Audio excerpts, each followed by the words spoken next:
मत। स्त्री हत्या, यदि किसी से नारी की हत्या हो गई है, एकादशी का व्रत करने से उसका प्रायश्चित हो जाता है। गौ हत्या, अनजान में किसी प्रकार से गौ हत्या, जैसे रास्ते में गाड़ी से चल रहे हैं, गैया टकराई, मौत हो गई, और किसी कारणवश उसका प्रायश्चित ये एकादशी है। न्यास पहरण ग्रीवम भ्रूण हत्या गलम, तथा जान में या अनजान में गर्भ में बच्चों की मृत्यु हो गई है। और यह देवियां बहुत अपराध कर बैठती हैं, इतना पाप कर बैठती हैं। पाप नहीं है, पाप का बाप है गर्भ में संतान को समाप्त कर देना। जब ये पता लग जाता है कि पेट में बेटी है, तो ऐसा मर्डर, ऐसा कत्ल करती हैं। हे बाप रे बाप, मैंने कालका पुराण में इसके अपराध के बारे में पढ़ा है, थर थर रोम रोम कांपता है। मैं तो कहूँगा 108 बेटियां हो जाएं, स्वीकार कर लेना, लेकिन गर्भ में कभी बच्चों की कभी हत्या मत करना। ये बहुत बड़ा पाप है। अपनी बेटियों को, अपनी पुत्र वधुओं को ये बात जरूर बताना। यहाँ भगवान व्यास कहते हैं, हे जैमिनी, यदि किसी नारी ने गर्भ में बच्चों की हत्या कर डाली है, एकादशी के व्रत से वह भी पावन हो जाती है, पवित्र हो जाती है, पाप से उसे मुक्ति मिल जाती है। एकादशी की महिमा है। और क्या लिखा है? पर स्त्री गत भुक्ताग्रम सुहृदयी लोक बधूदरम, ऐसी स्त्री जो अपने पति को छोड़कर पराये पुरुष के साथ में जुड़ गई, ऐसा पुरुष अपनी गृहिणी को छोड़कर बाजारू स्त्री के साथ जुड़ गया, और उससे जघन अपराध है, ये पाप नहीं है, पाप का बाप है। और वर्णन किया गया है, शरणापन्न हात्या विगता विदकंडिकम। अब ऐसा नहीं है कि ये एकादशी की कथा सुन करके पूरा पाप कर लें जानबूझ के, और फिर एकादशी का व्रत कर लें तो मुक्त हो ही जाएंगे, ऐसा नहीं। अनजान में भगवान व्यास कहते हैं, हे जैमिनी, बहुत से तो पाप अनजान में, अनभिज्ञता में ही होते हैं, पता ही नहीं होता। यदि किसी से ऐसा हुआ है, किसी का कौमार धर्म नष्ट हुआ, किसी का नारी धर्म नष्ट हुआ, यदि वह एकादशी का व्रत कर लेते हैं तो वह इन पापों से मुक्त हो जाते हैं। पीछे दो माताएं आप बहुत बातें कर रही हैं, मेरी बात सुन ले, ये बातें नहीं मिलेंगी तुम्हें लाख रुपया खर्च करने पर भी नहीं। वीडियो मुझे कोई भेज दे, यदि ये बातें आपने सुनी हो किसी व्यासपीठ से, किसी वक्ता के मुंह से, जो मैं आपको निवेदन कर रहा हूँ, आप बातें मत कीजिएगा। जो मैं यहाँ से बोल रहा हूँ वह आप सुन लें, सब बातें प्रमाणित हो रही हैं। कितनी अच्छी बात कही गुरु ने, क्या परस्त्रीगत भुक्ताभ्यम स्वदिल्लोक बदोदरम, अपने पति को छोड़कर गैर पुरुष के साथ संबंध जोड़ने से पुण्य क्षीण हो जाते हैं, सब कुछ समाप्त हो जाता है, नष्ट हो जाता है। ऐसे ही पुरुष के लिए बताया गया है। तो यहाँ वर्णन किया गया, कहा कि जो पुरुष पराई नारियों के साथ जुड़ते हैं, उनके कुनबे में एक चुल्लू भर पानी देने के लिए भी कोई जिंदा नहीं बचता। भगवान व्यास कहते हैं, हे जैमिनी, जिस स्त्री पुरुष ने एकादशी का व्रत कर लिया है, उनके ये भी संपूर्ण पाप समाप्त हो जाते हैं, नष्ट हो जाते हैं। और पीछे वाले तो ताली बजाना ही मत आप बिल्कुल भी। और क्या कहा? लिखा है, गुरु निंदा सकित भागम, जीवन का बहुत बड़ा अपराध है गुरु की निंदा करना, संतों की निंदा करना, भगवान की निंदा करना, देवताओं की, गुरुजनों की, संतों की निंदा करने वाले व्यक्ति को गौ हत्या का पाप लगता है। हरि हर निंदा सुन ही जो काना, होई पाप गौ घात समाना, सुनने से भी अपराध लगता है। तो लिखा है, गुरु निंदा सक्त भागम, जिन्होंने गुरु की निंदा की, संत महापुरुषों की निंदा करके पाप कमाया, एकादशी का व्रत करने से वो लोग इस पाप से भी मुक्त हो जाते हैं। ये महिमा है 11 की। कन्या विक्रय सेफसम, बेटी के यहाँ का भोजन कर लिया, बेटी के यहाँ का कोई सामान आया, बेटी के यहाँ से और भी किसी भी प्रकार का, या पैसा लेकर के बेटी का विवाह कर दिया, तो ये बहुत बड़ा अपराध है। हमने पूर्व में बोला है, बेटी के यहाँ का खाया नहीं जाता, बेटी के यहाँ से कुछ लिया नहीं जाता। कभी भी ये सोचकर बड़े घर में बेटी को मन देना कि वहाँ से हमें ऋण मिलता रहे, हमें कर्जा मिलता रहे, नहीं, वहाँ का नहीं लिया जाता, जामाता से, दामाद से नहीं लिया जाता। तो इसमें वर्णन है, पैसा लेकर कन्या का विवाह किया, या कन्या के यहाँ से कोई सामान, कोई वस्तु, उसने उसको खाने पीने की चीज़ें उसको खा लिया, तो वर्णन है ये महापातक है। और इतना बड़ा पाप भी एकादशी का व्रत करने से जीव उससे मुक्त हो जाता है। आनंद हो रहा है। ये तो कथा मैं आपको 10 घंटा सुना दूं, लेकिन मुझे तो भागवत की कथा आपको सुनानी है। हाँ, ये कथा ऐसी है, आपको प्यास नहीं लगेगी जब तक कथा चलती रहेगी, आप पानी के बारे में ही भूल जाएंगे। ऐसी कथाएं एकादशी मैया की। हम और आप बड़े बड़भाग्य भाग्यशाली हैं, बद्रीनाथ भगवान की दिव्य भूमि पर बैठकर एकादशी मैया की जन्मभूमि से हम इस कथा को सुन रहे हैं। विश्वासघात कथनम पायुम प्रीति बदातिकम। यदि किसी व्यक्ति ने किसी के साथ विश्वासघात कर दिया तो उससे बहुत बड़ा पाप लगता है। तो इतना बड़ा अपराध भी एकादशी का व्रत करने से समाप्त हो जाता है। और ये काम कभी हो ना कि किसी को जहर दे करके मार दें। किसी ने पैसा रखा, धरोहर रख दी और फिर उसको कभी वापस नहीं दिया, ये सब विश्वासघात में आता है। ये बहुत बड़ा अपराध है। इतना बड़ा अपराध, ये पाप क्या है? पाप का बाप है। भगवान व्यास कहते हैं, हे जैमिनी, अनजान में होने वाली यह गलती भी एकादशी के व्रत से, एकादशी की कथा सुनने से ये पाप समाप्त हो जाता है, खत्म हो जाता है।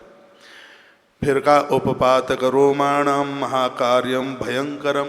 बताया गया ये इतने बड़े पाप हैं कि देह में जितने रोम हैं उतने वर्षों तक नरक भोगना पड़ता है। जिन जिन पापों का वर्णन किया है, भगवान व्यास कहते हैं, जैमिनी, जिन जिन पापों का मैं वर्णन कर रहा हूं ये इतने बड़े पाप हैं कि शरीर में जितने रोम हैं उतने वर्षों तक नरक यातना भोगनी पड़ती है। लेकिन ये भगवान नारायण ने, हे जैमिनी, इतनी बड़ी कृपा अपने जीवों के ऊपर की है कि धरती पर एकादशी माँ को प्रकट करके जीव के कल्याण के लिए भगवान ने यह कृपा कर दी। माता एकादशी कलकाल में जीव के संपूर्ण पापों को समाप्त कर देती है। आप मेरी बहुत बातों का विश्वास करते हैं, ये भी विश्वास कर लें कि आप अपने जीवन काल में एकादशी का व्रत जरूर करना। भले ही आप 1 वर्ष करें, 3 वर्ष करें, जितना बने उतना करें, 11 का व्रत जरूर करना। क्योंकि अनजान में इतने अपराध हो जाते हैं जिनकी हमें जानकारी भी नहीं होती। और ये बिल्कुल सत्य है, जो एकादशी का व्रत करके मौत को प्राप्त होता है, नारायण भवनम गच्छति, वह व्यक्ति परमात्मा के घर के लिए ही प्रस्थान करता है, उसे यमराज के यहाँ जाने की जरूरत नहीं पड़ती। फिर कहा गया है कि उपपात करोमाणम महाकार्यम भयंकरम। कृष्ण वर्ण पिंगनेत्रम स्वास्थ्यान्यतस्त दुखदम तम दृष्टा पाप पुरुषम मत्युग्रम या पुरुषोत्तमम सदीह निश्चितयामा स प्रज्ञा क्लेश हर प्रभु। कहा कि विश्वास के वाक्य को कह देना ही आहा कमाल की बात है। वर्णन किया गया कि जिसके साथ में प्रीति स्नेह है और उस व्यक्ति को, चाहे वो आपका, इसमें वर्णन किया गया है कि मित्र के साथ में यदि कुछ ऐसा छल और दुराव किया, शिव महापुराण में वर्णन है, सोने की चोरी की है उसका प्रायश्चित है, शराब पी है उसका प्रायश्चित है, पराया पुरुष पराई स्त्री के साथ संबंध बने उसका प्रायश्चित है, लेकिन मित्र को धोखा दिया है इसका कोई प्रायश्चित नहीं है। भगवान व्यास कहते हैं, हे जैमिनी, एक एकादशी का व्रत है जो इतने बड़े पाप से भी जीव को मुक्त कर देता है। इसलिए 11 से बड़ा कोई व्रत है ही नहीं। तो एकदा भगवान विष्णु प्रजानाम दुःखनाशनम वैनते समारूह्य जगामा यम मंदिरम।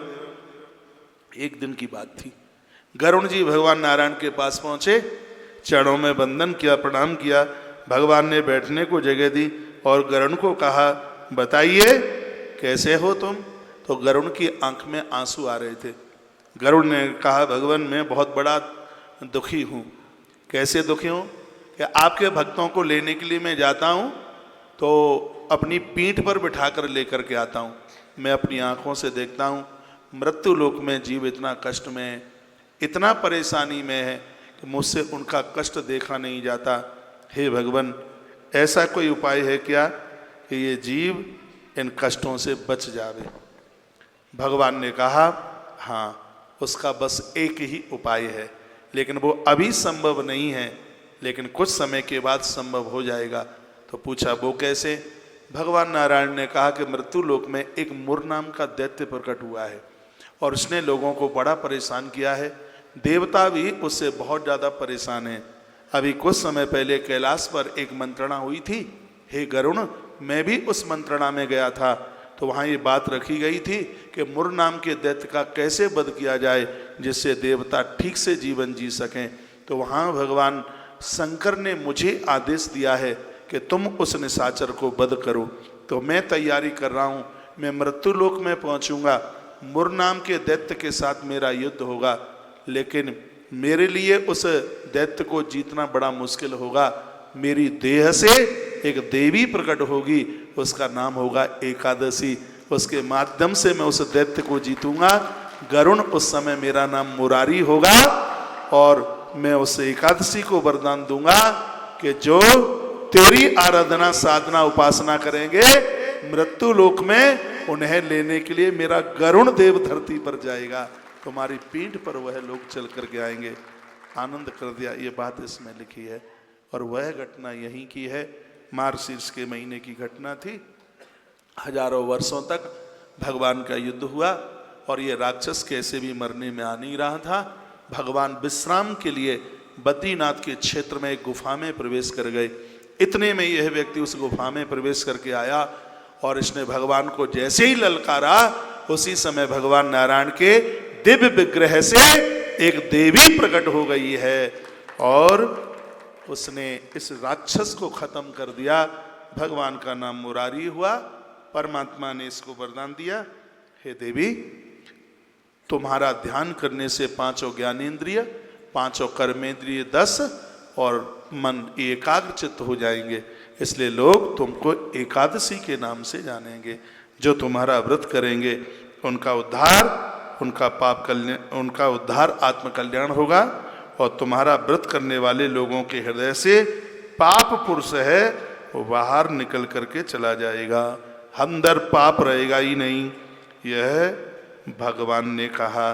तो ये जो अद्भुत, देखिए, जब एकादशी का व्रत करने को लोग तैयार हुए तो उनकी देह से पाप बाहर निकल के जा रहा था। भगवान सन्मुख खड़े थे, स्पष्ट इसमें लिखा है। तो उस पाप ने कहा, प्रभु मेरे लिए स्थान तो बता दो, मैं कहाँ रहूं। तो भगवान कहते हैं तुम कहाँ रहोगे, हम बताए देते हैं। तो भगवान ने कहा, एकादश्याम समायान अंत प्रमनत्ताम जगत्त्रयम। 3 लोक 14 भुवन में जो भी कोई एकादशी का व्रत करेगा उसके हृदय से तू बाहर निकल के जाएगा। अन्नमासत निश्चता भवन्तु पाप पुरुषम। और जो लोग उस दिन अन्न खाएंगे वह पाप, तू पाप उन अन्न खाने वाले लोगों के हृदय में जाकर के बैठ जाएगा। ये पद्म पुराण में लिखा है। धरती का समग्र जितना भी जो एकादशी का जो व्रत करते हैं उनके सब पाप निकलते हुए भागते हैं। और वो कहाँ जाते हैं? भगवान नारायण ने कहा कि जो एकादशी को अन्न खावे उसके हृदय में जाकर के बैठ जाइए। ये बिल्कुल कन्फर्म है, 100% का 1000 10 लाख % सही है। धरती का जितना भी पाप है एकादशी के दिन अन्न खाने वाले लोगों के हृदय में ये पाप बैठ जाता है।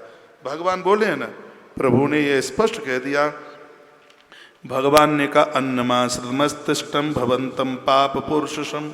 कह दिया एकादशी के दिन जो अन्न खाएगा उसके हृदय में तू बैठ जाना। और न हनेशति मन मूर्ति एकादशी आमती थी। और जो एकादशी के दिन जो 11 का व्रत करे, मुझ नारायण का अभिषेक पूजन बंदन करे, एकादशी की कथा सुने, उसकी तरफ तू मुड़ करके भी मत देखना। भगवान नारायण ने ऐसा इस पाप पुरुष को आदेश दिया है। तो सबको बहुत आग्रह पूर्वक मैं निवेदन कर दूं कि आप एकादशी के दिन अन्न मत लीजिए। एकादशी का उद्यापन इसलिए किया जाता है कि जब एकादशी का उद्यापन कर देते हैं, शरीर काम नहीं करता, तो फिर व्यक्ति को भोजन लेने में, ये भी इसी पद्म पुराण में लिखा है, फिर व्यक्ति को अन्न लेने में अपराध नहीं लगता। हाँ, उनके लिए कुछ बातें बताई गई हैं।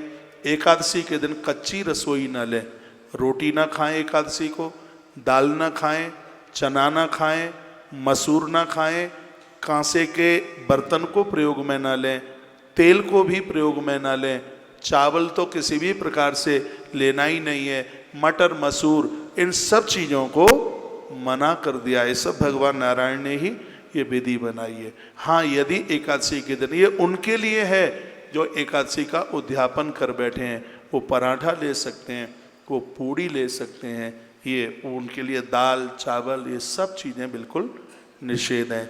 मेरी कही गई बात समझ में आ रही है? बड़ा अद्भुत वर्णन पद्म पुराण में किया गया है। एक बार आपने किसी भी व्रत का उद्यापन कर दिया है तो दोबारा उसके उद्यापन की आवश्यकता नहीं पड़ती।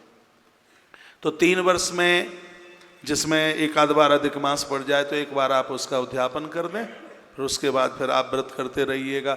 उद्यापन करने का सबसे बड़ा आनंद ये है कि जब आप उद्यापन करते हैं तो कभी व्रत छूट भी जाता है तो उसका कोई भी किसी भी प्रकार का अपराध नहीं लगता। ये उद्यापन की बहुत बड़ी महिमा है। आइए 11:15 देखो मैसेज में आनंद आ गया, मेरा तो मन खुश हो गया।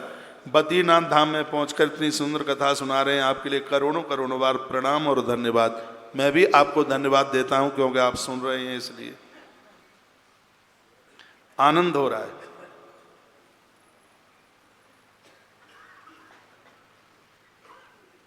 बोलो बांके बिहारी लाल की, एकादशी मैया की जय जय श्री राधे, जय जय श्री राधे, जय जय श्री राधे।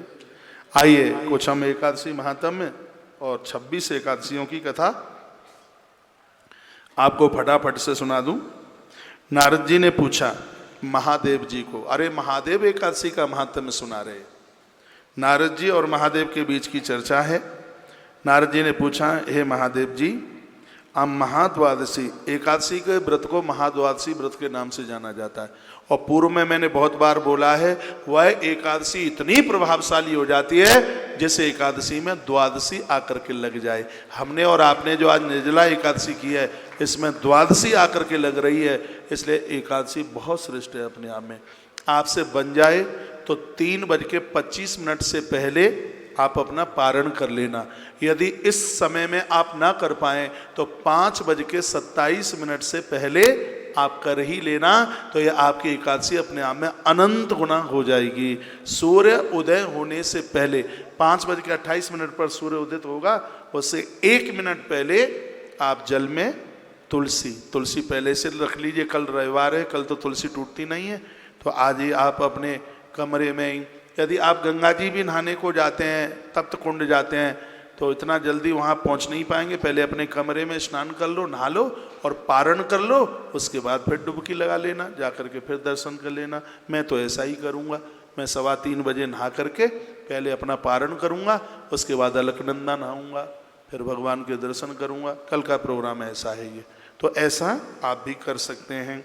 मैं आपको कंफ्यूज नहीं करूँगा किसी भी प्रकार से, क्योंकि मेरे ऊपर लोगों ने भरोसा किया है। पूरा देश हमसे समाधान मांगता है। मेरे पास सैकड़ों मैसेज आए, एकादशी कब की है, पारण कब किस प्रकार से करें। तो मैं सुबह से तो ये सब मैंने मैसेज पर सबको ये जवाब दिए हैं। मैं यहाँ से जो आपको निवेदन कर रहा हूँ वो सब शास्त्रोक्त जो प्रमाणित है वही बात यहाँ से कही जाएगी। मैं तो बात बोल के उसके ऊपर एक आध श्लोक भी बोल देता हूँ, तो लगता है कि बात बिल्कुल सही है। एक बात और मैं बोल दूँ, यदि आप निर्जल व्रत नहीं कर सकते हैं, जब तक कर सकें, दोपहर तक कर सकें, 2 बजे तक कर सकें, 4 बजे तक कर सकें, ऐसा संकल्प लें, हे प्रभु जब तक हम पानी के बिना रह सकते हैं तब तक हम रह रहे हैं। जब प्यास लगे तब आप जल पी लीजिए, कोई भी आपको दोष नहीं लगेगा। पानी छोड़ने में थोड़ा ब्लड प्रेशर नीचे के लिए जाता है, दिक्कत होती है, पानी न पिए। तो इसमें रात्रि को जब आप जल लेते हैं तो उसमें नींबू डाल लें, उसमें नमक न डालें। जल पीने का विधान है। जिसने निर्जला एकादशी की है, मैं आचार्य जी को बोल रहा था, जिसने निर्जला एकादशी की है, सूर्य अस्त के बाद में जल पीने का विधान है, फलियार लेने का विधान नहीं है। हाँ, यदि आप फलियार पानी दिन में ले लेते हैं तो निर्जला एकादशी खंडित नहीं होती, उसका एक एकादशी का ही फल मिलता है। यदि आपने जल फलियार कुछ भी नहीं लिया है और सूर्य अस्त के बाद में आपने जल ले लिया तो आपको 24 एकादशी का फल मिल जाता है। और दूसरे दिन भोर में यदि आपने जल लिया है तो आपको पूरी 26 एकादशी का फल प्राप्त होता है। शरीर जैसे काम करे वैसे कर लेना। मैंने आज एक वीडियो में डाला है, प्यास लगे तो होठों पर गीला कपड़ा फेरते रहना और एक सूती कपड़ा सिर के ऊपर बांध लेना, बिल्कुल भी प्यास नहीं लगेगी। कम बोलें, ज़्यादा बोलने से प्यास लगती है। मौन रहें, बिल्कुल भी प्यास नहीं लगेगी। बाहर धूप में ना निकलें। अब आप तो ठंड में बैठे हैं, मैं बाहर के लोगों को बोल रहा हूँ, बाहर आप धूप में ना निकलें, क्योंकि धूप में निकलने से भी प्यास लगती है। मुझे पूछा जा रहा है क्या पूजा से पहले पारण किया जाता है? अरे पारण पूजा से पहले ही किया जाता है, बाद में पूजा कर लेना, पहले अपना पारण कर लेना। बोलिए बांके बिहारी लाल की, श्री हनुमंत बलवंत महाराज की जय। जय श्री राधे श्याम। नारद जी ने भगवान महादेव को पूछा, हे प्रभु, महाद्वादशी एकादशी का उत्तम व्रत कैसे किया जाता है? हे सर्वेश्वर, उसके व्रत से जो कुछ भी फल प्राप्त होते हैं उसे बताने की आप कृपा करें। भगवान शंकर जी कहने लगे कि हे नारद, यह एकादशी महान पुण्य फल को देने वाली है, श्रेष्ठ मुनियों को भी इसका अनुष्ठान करना चाहिए। शंकर जी बोले, कितना भी तपस्वी महात्मा क्यों न हो, उसकी तपस्या फलीभूत तभी हो सकती है जब वो एकादशी का व्रत करे। भगवान शंकर बोले, विशेष विशेष नक्षत्र योग होने पर यह तिथियां जया, विजया, जयंती तथा पापनाशनी के नाम से ये विख्यात हो जाती हैं। कुछ ऐसे मुहूर्त हैं जहाँ तिथियों को जया और विजया और जयंती और पापनाशिनी, उसको ये रूप दिया गया है। और इस योग में आकर के एकादशी पड़ जाती है तो वह एकादशी 100 जन्मों के पापों को जला करके राख कर देती है। ऐसा ही भगवान महादेव बोले, सभी पापों का वह एकादशी नाश कर देती है। इनका व्रत अवश्य, इस एकादशी का व्रत जरूर करना चाहिए। हे नारद, महीने में 2 एकादशी पड़ती हैं, एक है कृष्ण पक्ष की, एक है शुक्ल पक्ष की। और व्रती को उस एकादशी का फल तभी प्राप्त होता है जब वह दोनों महीने की दोनों एकादशियों को करे।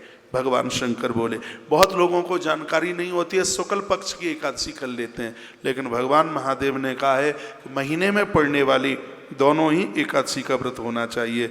जब शुक्ल पक्ष की एकादशी कभी पुनर्वसु नक्षत्र उस दिन पड़ जाए, ये वही पुनर्वसु है जिस नक्षत्र में राम जी का जन्म हुआ। इसमें वर्णन किया गया कि शुक्ल पक्ष में यदि एकादशी के दिन पुनर्वसु नक्षत्र पड़ जाए तो हे नारद, वह एकादशी अपने आप में बहुत उत्तम मानी जाती है और इसको जया का नाम दिया जाता है। उस एकादशी को जया एकादशी, 26 एकादशियों में एक जया एकादशी है। ये जया एकादशी कब पड़ती है? भगवान शंकर जी कहते हैं कि शुक्ल पक्ष में एकादशी के दिन जब पुनर्वसु नक्षत्र पड़ जाता है उस समय एकादशी जया एकादशी के नाम से कहलाई जाती है। उसका व्रत करके मनुष्य निश्चय ही संपूर्ण पापों से मुक्त हो जाता है। जब शुक्ल पक्ष की द्वादशी को श्रवण नक्षत्र हो तो वह उत्तम तिथि विजया एकादशी कहलाती है। जब श्रवण नक्षत्र पड़ जाता है तो ऑटोमेटिक एकादशी द्वादशी में मिली ही हुई होती है और उस एकादशी की अपने आप में बहुत बड़ी महिमा हो जाती है और वह विजया के नाम से ख्याति प्राप्त करती है। इसमें किया हुआ दान, एकादशी के दिन हे नारद किया गया दान और ब्राह्मण भोजन, देखो इसमें कितनी बड़ी बात कही है। ये मेरे पास में ग्रंथ है, इसमें लिखा है, भगवान शंकर कहते हैं कि यदि एकादशी के दिन यदि दान कर दिया जावे और द्वादशी के दिन ब्राह्मण को भोजन करा दिया जावे तो उस एकादशी का फल हे नारद सीधा 1000 गुना बढ़ जाता है, ऐसा भगवान शंकर कहते हैं। इस बात को एक बार फिर सुन लीजिए। इसमें वर्णन है कि एकादशी का जो व्रत कर रहा है, यदि एकादशी के दिन किया उसने दान, द्वादशी के दिन जमाया भोजन ब्राह्मण को, तो उसे एकादशी का फल सहस्र गुना यानी 1000 गुना बढ़ जाता है। होम और उपवास तो सहस्र गुने से भी अधिक। इसमें वर्णन किया गया कि यदि द्वादशी को हवन और कर लिया जाए तो 1000 गुने का 1000 गुना और, यानी 1000 में 1000 का गुणा करना कितना होगा? एक बार देखो मोबाइल में कितना होगा। इसमें भगवान शंकर कहते हैं द्वादशी के दिन यदि उस दिन होम हवन, ये मुझे अभी तक पता नहीं था, आज पता लग रहा है, मुझे मालूम नहीं था इस बात का। और भगवान की कृपा से कल प्रदोष के समय में कल यज्ञ पड़ रहा है।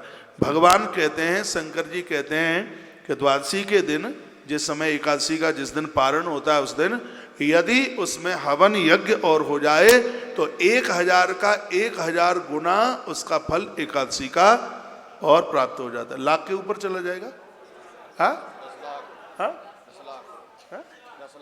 10 लाख। हाँ, तो 1000 इंटू 1000, एक एकादशी का फल 10 लाख गुना अपने आप में हो जाता है। तो कितनी अद्भुत महिमा बता दी गई है। जब शुक्ल पक्ष की द्वादशी को रोहिणी नक्षत्र हो तो वह तिथि जयंती कहलाती है, वह सभी पापों को हरने वाली होती है। उस तिथि को पूजित होने पर भगवान गोविंद निश्चयी मनुष्य के सभी पापों को धो डालते हैं। जब कभी शुक्ल पक्ष को द्वादशी को पुक नक्षत्र आ जाए तो वह बहुत ज़्यादा महापुण्यमयी हो जाती है। उस समय उसको पाप नाशनी के नाम से जाना जाता है। जो 1 वर्ष तक प्रतिदिन एक प्रस्थ, देखो इसमें क्या बात कही गई है, जो 1 वर्ष तक हर एकादशी के दिन, जो 1 वर्ष तक प्रतिदिन हाँ इसमें प्रतिदिन का लिखा है, जो 1 वर्ष तक प्रतिदिन 1 प्रस्थ तिल दान करता है, तथा जो केवल, देखो इसमें वर्णन किया गया है, 1 वर्ष तक आप 1 सेर तिल का दान करेंगे। पूरा साल 365 दिन तिल का दान बहुत बड़ा दान है। 1 वर्ष तक यदि किसी ने तिल का दान किया है और उसने उस पुण्य को जितना प्राप्त किया है उतना ही फल व्यक्ति सिर्फ 1 एकादशी करने से उतने फल की प्राप्ति कर लेता है। अभी स्वयं भगवान शंकर इस एकादशी की महिमा बताते हैं। कहा कि उस तिथि को पूजित होने पर संसार के स्वामी सर्वेश्वर श्री हरि संतुष्ट हो जाते हैं। जो एकादशी का व्रत करता है 24 घंटे में भगवान नारायण किसी न किसी रूप से अपने एकादशी का व्रत करने वाले भक्त को आके दर्शन दे ही देते हैं। ये भगवान शंकर बोल रहे हैं। ये बात फिर रिपीट कर रहा हूँ। भगवान शंकर कहते हैं, नारद, यदि किसी ने एकादशी का व्रत किया है, परमात्मा 24 घंटे में किसी न किसी रूप से नारायण उस अपने भक्त को दर्शन आकर के दे ही देते हैं। भगवान उनके ऊपर अति संतुष्ट होते हैं। सगर का पुत्र था ककुत्स, नहुस, राजा गाधी, इन लोगों ने एकादशी का व्रत करके बहुत कुछ प्राप्त किया। श्री विश्वामित्र जी तो ब्राह्मण बन गए एकादशी मैया की कृपा से। व्यक्ति को कायिक और वाचिक और मानसिक पापों से मुक्ति के लिए, हे नारद, शंकर जी कहते हैं कि व्यक्ति को 11 का एकादशी का व्रत करना ही चाहिए। एकादशी का व्रत संपूर्ण पापों को समाप्त करने वाला होता है।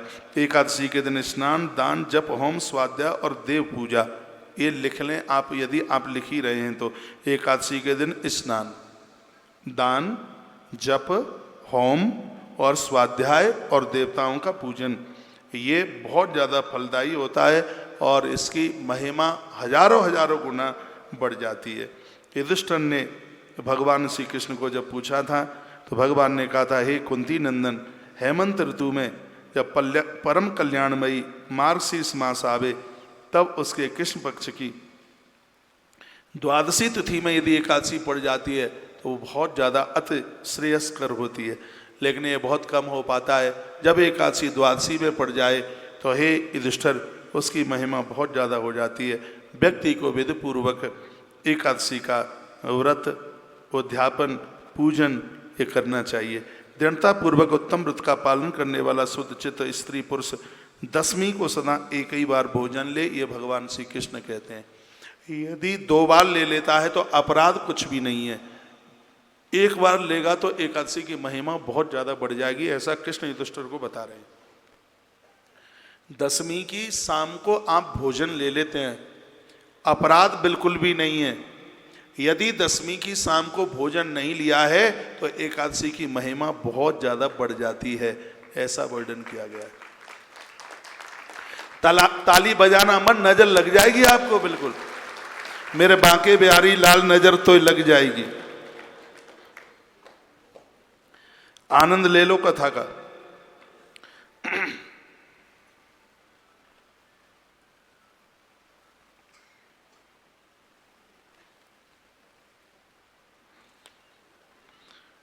भगवान ने कहा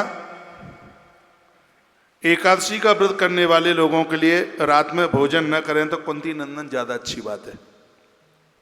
दशमी को, हे कुंती नंदन, दशमी की रात्रि को भोजन छोड़ दे।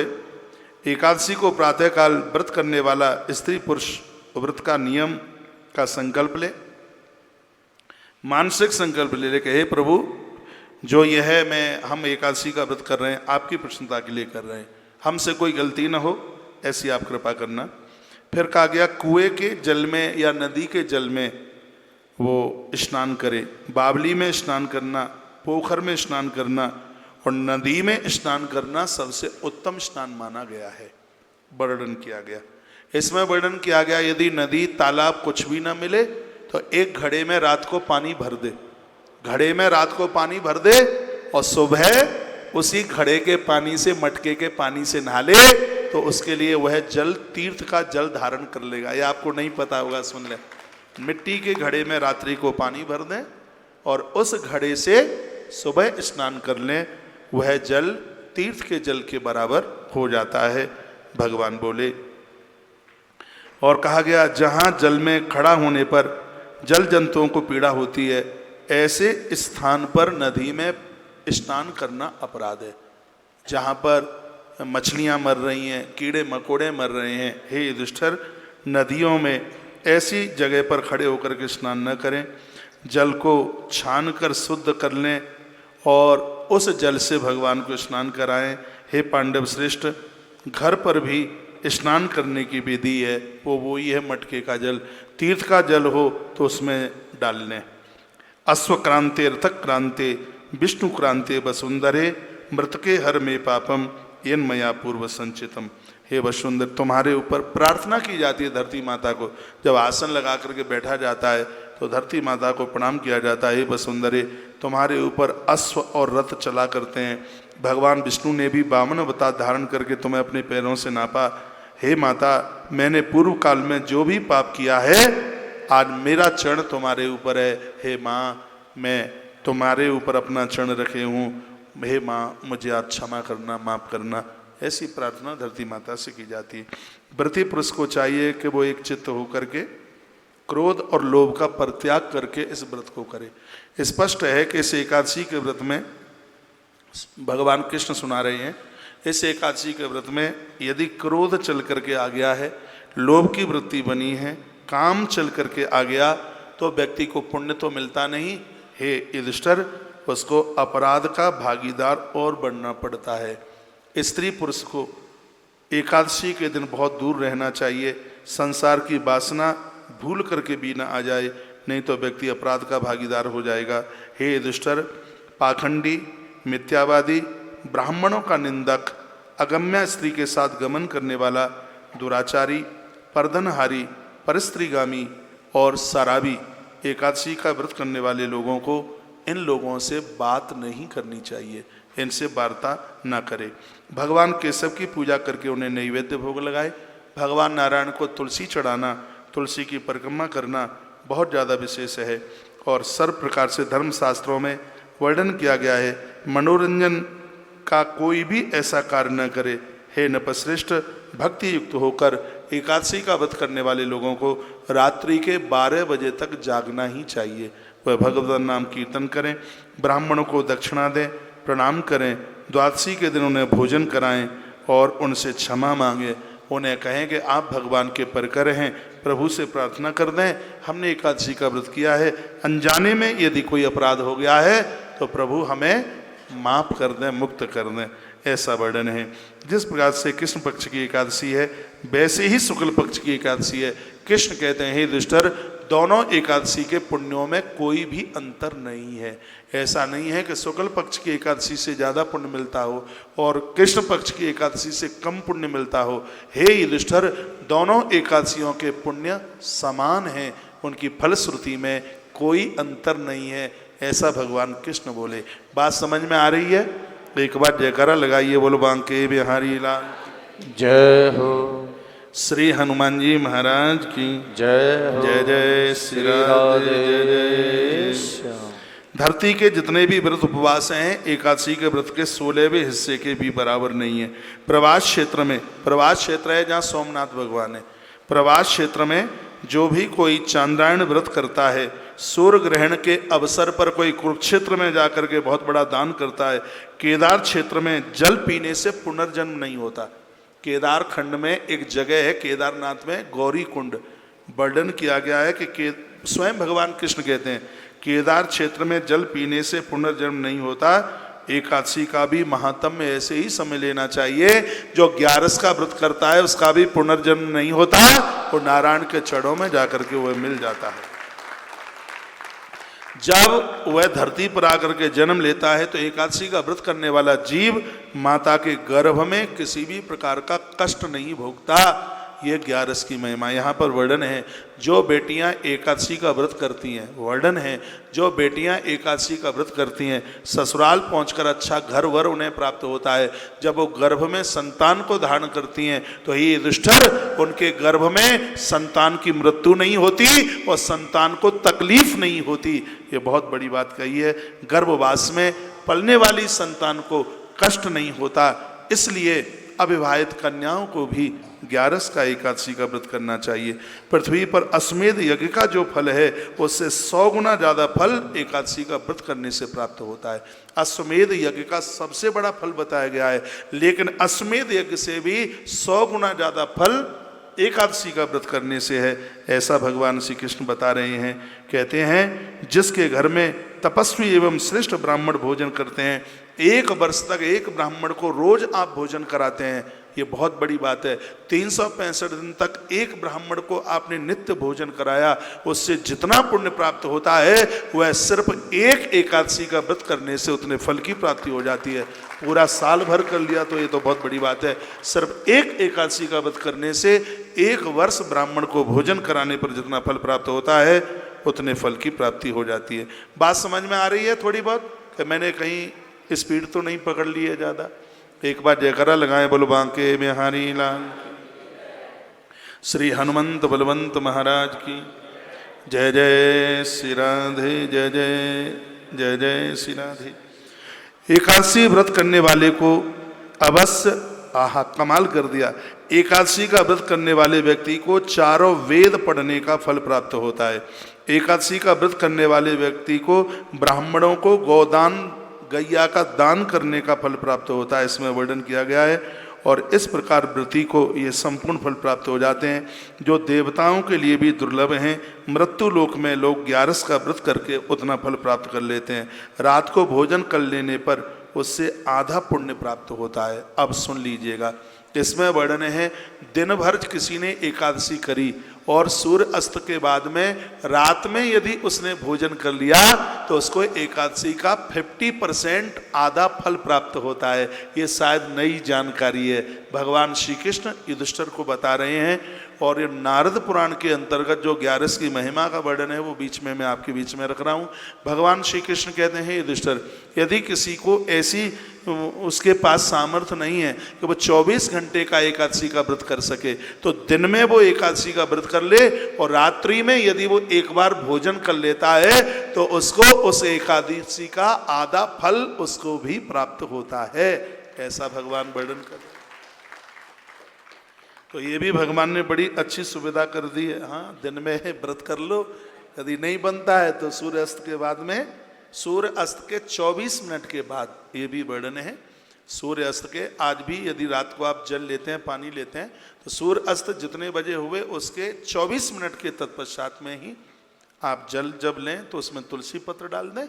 और वैसे भी तो ऐसा भी विधान है इसमें, किसी को जल पिला करके पिए, किसी ब्राह्मण को पानी 1 गिलास जल पिला दो, उसके ऊपर कुछ दक्षिणा दे दो, उसको पिलाने के बाद कोई भी नहीं मिलता है गैया को जल पिला दीजिए, कोई नहीं मिलता कन्या को जल पिला दीजिए, किसी को पानी पिलाने के बाद में, और बिल्कुल भी कोई नहीं मिलता है तो भगवान को जल का भोग लगा करके उसमें थोड़ी सी मीठा डाल दीजिए गिलास में। अब जैसे मान लिया जाए 3:25 पर आप सुबह अपना व्रत खोलेंगे तो उस समय तो कोई नहीं मिलेगा, किसको पानी पिलाएंगे, तो एक जल में थोड़ा सा मीठा डाल करके भगवान को भोग लगा दें, उसके बाद में आप जल पी लें।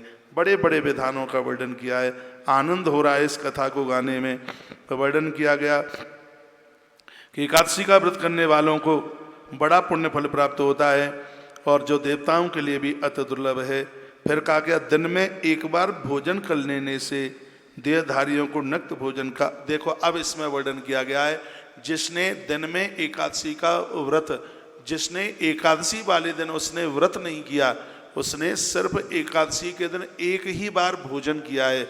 इसमें यह भी वर्णन है, एक बार जिसने भोजन, लेकिन भोजन में जो चीज़ें हैं जो मैंने आपको निवेदित की है वो चीज़ें इसमें बिल्कुल भी नहीं आवे। यहाँ पर ये उन लोगों के लिए वर्णन है जिन्होंने एकादशी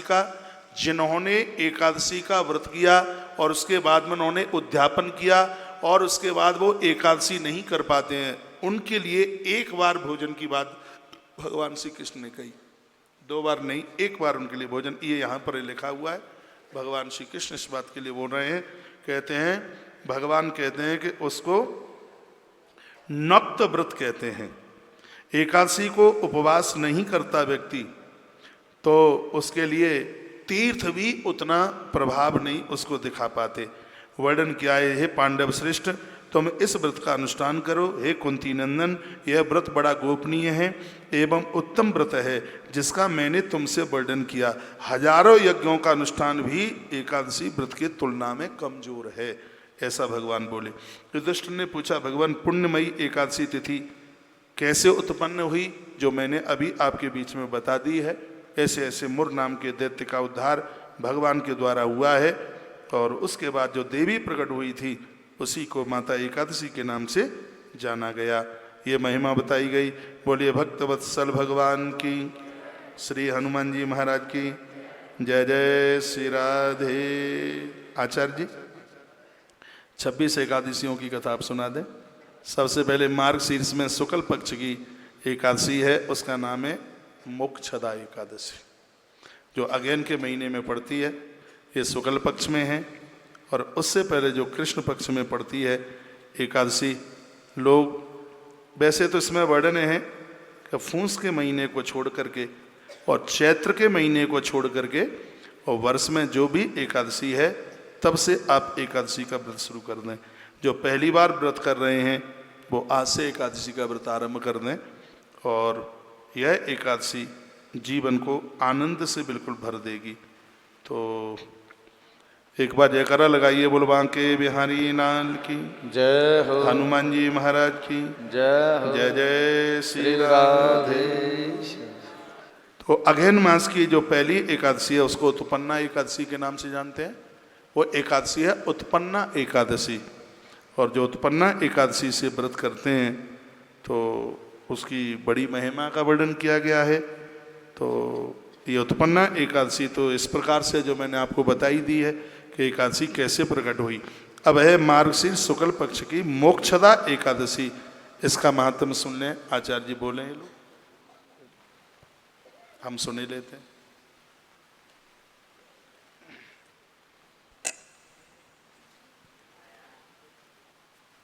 तुम टाइम ज़्यादा तो नहीं लगा लोगे? लाओ तुम फटाफट मुझे, क्योंकि कथा का टाइम हो जाएगा, 1 बज जाएगा। है क्यों तुम बीच में प्रवचन शुरू कर दोगे? तो मैं फटाफट सुना देता हूँ। आसन लगा के बैठ जाओ। अब हम उत्पन्ना एकादशी की तो कथा हमने सुन ली है। बद्रीनाथ में माँ प्रकट हुई, नाम उत्पन्ना एकादशी के नाम से जाना गया। अब दूसरी है मोक्षदा एकादशी। युधिष्ठिर बोले, हे देवेश, मैं पूछता हूँ मार्गशीर्ष मास के शुक्ल पक्ष में जो एकादशी होती है उसका नाम क्या है, कौन सी विधि है तथा उसमें किस देवता का पूजन किया जाता है? हे मेरे स्वामी, यथार्थ रूप से आप हमें बताइए। हाथ जोड़ करके बैठें, ऐसे ना बैठना, ठीक है? ऐसे बैठिएगा। तो भगवान श्री कृष्ण ने कहा, नृपश्रेष्ठ, मार्गशीर्ष के कृष्ण पक्ष में उत्पन्ना एकादशी जो मैंने आपको सुना दिया है, और शुक्ल पक्ष की एकादशी का वर्णन करता हूँ जिसके सुन मात्र से वाजपेयी यज्ञ का फल प्राप्त होता है। व्रत कर लेना तो युधिष्ठिर ये बहुत बड़ी बात है। जो सिर्फ मोक्षदा एकादशी की कथा सुन लेते हैं उनको वाजपेयी यज्ञ करने का फल प्राप्त होता है। इसका नाम है मोक्षदा एकादशी, जो संपूर्ण पापों का अपहरण करने वाली है। हे राजन, उस दिन यत्न पूर्वक तुलसी की मंजरी, बहुत समझने लायक बात है, मोक्षदा एकादशी के दिन तुलसी की मंजरी, धूप दीप आदि से भगवान दामोदर यानी गोविंद कृष्ण की पूजा की जाती है।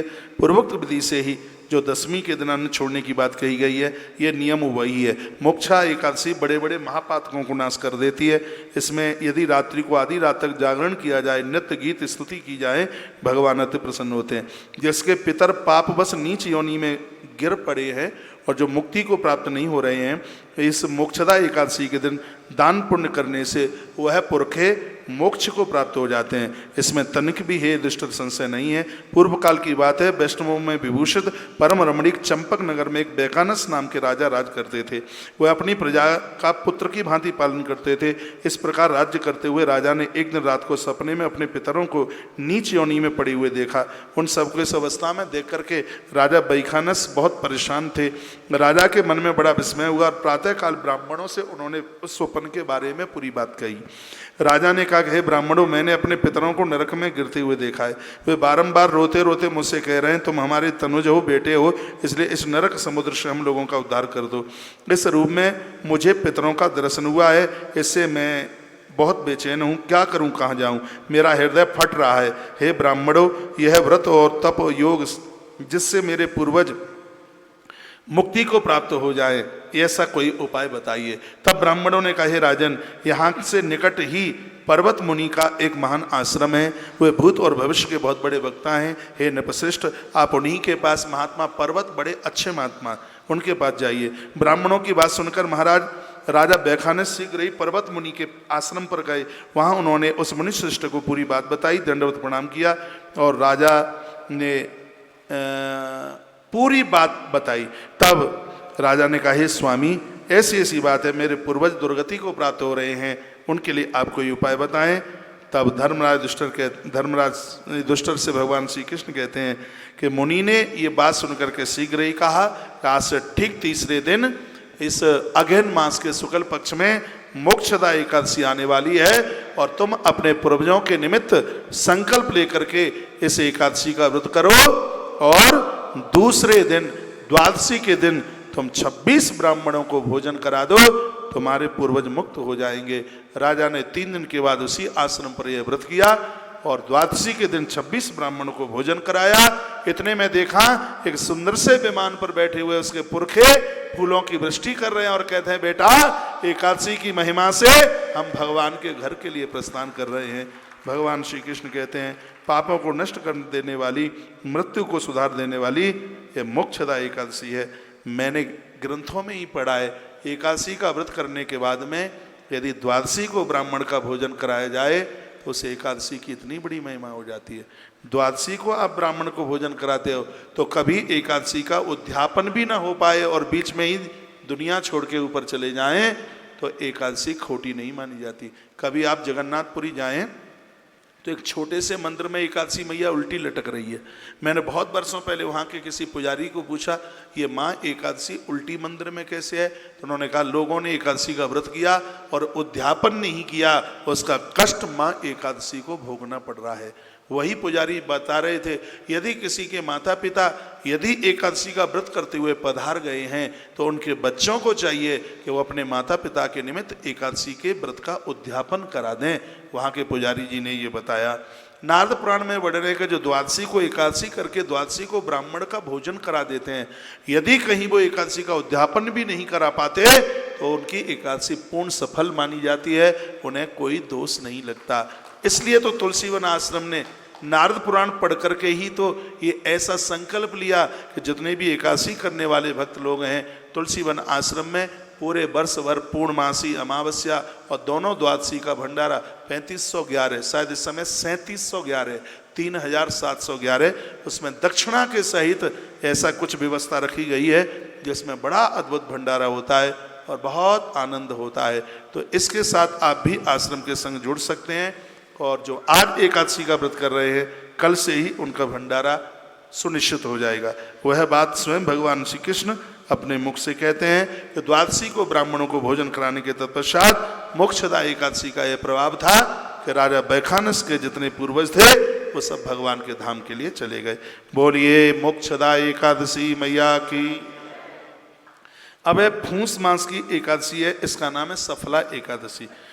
युधिष्ठिर ने कहा कि प्रभु बहुत आनंद आ रहा है, फूस मास के कृष्ण पक्ष में जो एकादशी होती है उसका नाम क्या है, उसकी विधि क्या है और किस देवता की इसमें पूजा होती है, बताइए। भगवान श्री कृष्ण कहने लगे, हे राजेंद्र, बतलाता हूँ मैं, सुनिए। बड़ी दक्षिणा वाले यज्ञों से भी मुझे उतना संतोष नहीं किया जा सकता जितना कि मैं एकादशी के व्रत के अनुष्ठान से प्रसन्न हो जाता हूँ। ये कृष्ण बोले। इसलिए सर्वथा प्रयत्न करके एकादशी का व्रत करना ही चाहिए। पूस मास के कृष्ण पक्ष में सफला नाम की एकादशी से इसको जाना जाता है। उस दिन पूर्वोक्त विधान से ही विधिपूर्वक भगवान नारायण की पूजा करनी चाहिए। एकादशी कल्याण करने वाली है, अतः इसका व्रत अवश्य करना चाहिए। जैसे नागों में शेषनाग, पंछियों में गरुण, देवताओं में विष्णु, मनुष्यों में ब्राह्मण, उसी प्रकार से संपूर्ण व्रतों में एकादशी तिथि श्रेष्ठ है। हे राजन, सफला एकादशी को नाम इस दिया गया है, इसको हरि की पूजा इसमें करें। इसमें नारियल के फल, सुपारी, बेजौरा नींबू, अनार, आंवला, लौंग और बेर, इन चीज़ों से भगवान नारायण की पूजा होती है। ये पूस के कृष्ण पक्ष में एकादशी पड़ती है। रात्रि को जागरण होता है और इससे जो फल की प्राप्ति है वह 1000 वर्ष तपस्या करने पर भी उतना फल प्राप्त नहीं कर पाता जितना कि पूस मास में सफला एकादशी का व्रत करने से उतने फल की प्राप्ति कर लेता है।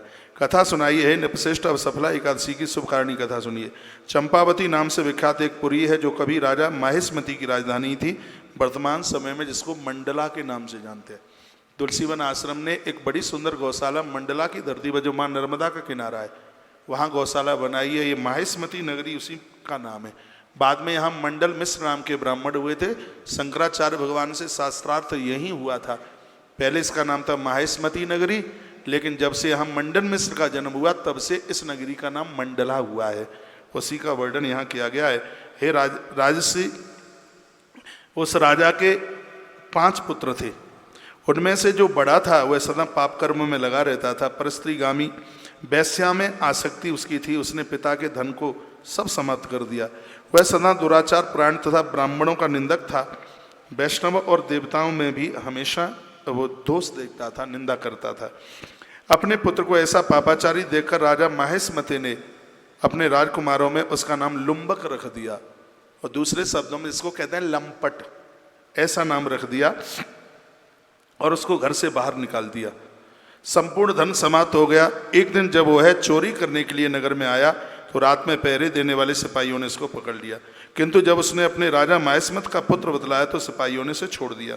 फिर वह पापी वन में लौटा और प्रतिदिन मांस खाता था, वृक्षों के फल खाकर जीवन निर्वाह। उस दुष्ट का विश्राम स्थान पीपल के पेड़ के नीचे था। वहाँ बहुत वर्षों तक पुराना पीपल का पेड़ था। उस वन में वह वृक्ष एक महान देवता माना जाता था। पाप बुद्धि में लगा हुआ वो लुम्बक वहीं निवास करने लगा।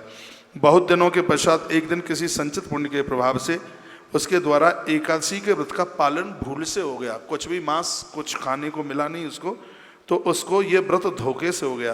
पूस मास में कृष्ण पक्ष की 10वीं के दिन पापिष्ट लुम्बक ने वृक्षों के फल खाए और वस्त्रहीन होने के कारण रात भर जाड़े का कष्ट भुगता रहा। उस समय न तो उसे नींद आई और न आराम ही मिला। आधी रात्रि तक या पूरी रात्रि तक उसका जागरण हो गया। सूर्योदय होने पर भी उस पापी को होश नहीं था। सफला एकादशी के दिन भी लुम्बक बेहोश पड़ा रहा।